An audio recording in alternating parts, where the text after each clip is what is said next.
Welcome to GSAT Idea Lab. Today we are here to demonstrate how to measure RPM. So first of all we will see what is RPM. RPM is basically the abbreviation of rotations per minute. So let me show you one example so you can relate to the RPM. You have definitely seen one another indicator which is on the left of the speedometer which shows the thousand time of RPM of something. That something is basically the rotations of the engine per minute. So now we have seen what is RPM. Let us see how to measure RPM. We will calculate the RPM of the rotating element with the help of some devices. There are basically two types of RPM measurement device. One is contact type and another is non-contact type. The device we have here is mechanical tachometer. The diagram you can see on the left is basically the internal construction. Now we will see how to measure RPM with the help of this. This is how a contact type tachometer looks like. The larger scale indicate RPM in multiplications of 100. After the completion of the 1000 revolution, smaller indicator will also come in picture. For the revolution more than 1000, the smaller indicator will indicate the RPM in terms of 1000. This is a measuring knob of tachometer which we will keep contact with the rotating element. For example, let us assume the RPM of the system is 2300. So the smaller indicator will indicate 2 and the larger indicator will indicate 300. This contact type mechanical tachometer calculate the RPM with the help of worm and bomb wheel arrangement. That arrangement was shown in the previous diagram. Now let's see the demonstration.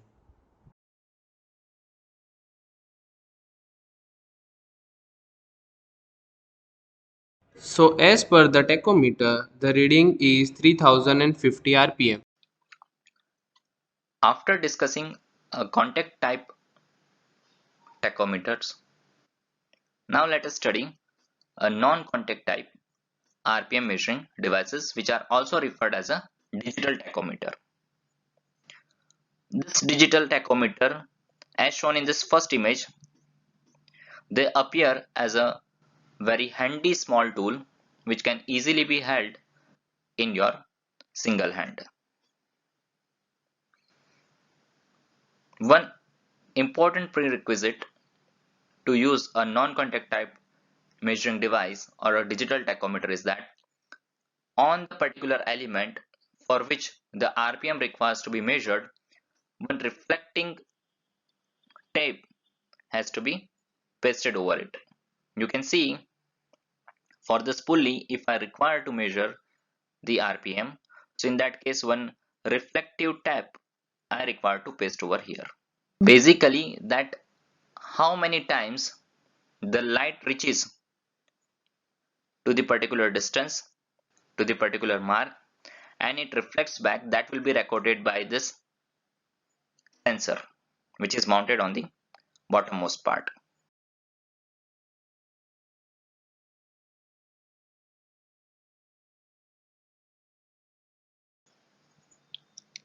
Another important instrument that we have to measure the RPM, which is again of a non-contact type category, is referred as a stroboscope. So the front view and the back view of the stroboscope is shown over here. At the front side we can see it has one light, a source of light which is placed over here. Basically what it does is at a regular interval it generates the flashlight that falls onto the reflective mark. To measure the RPM using a stroboscope, we still require the reflective mark which should be pasted on the rotating element. On the back side we are having this type of certain arrangements. So in physical appearance it is some sort of torch, but what this torch does is that at a regular interval it emits the light, it emits the flashes. Let us try to understand the working and measuring the RPM using this stroboscope. How this thing work? Let us try to understand that. Suppose if we have a stroboscope and which generates a 2000 flashes per minute, and we have one rotating element on which at a particular location we have pasted one reflective mark, and that is also rotating at a 2000 rpm. So what will happen, that when the one flash is generated from the stroboscope, it falls onto that reflective mark at one particular location, when that reflective mark is at one particular location. So what will happen, that whenever the light is falling on this reflective mark, the reflective mark, as a human, what we see is that it remains on the same position. Means the pulley is rotating at a very high rpm, at a 2000 rpm. But if the frequency of the stroboscope and the frequency, the rotating frequency of our rotating object, which in our case is a pulley, both are the same, so in that case one continuous image of the pulley will be seen by us. Means we will observe that the pulley is not rotating, it is in a stall position.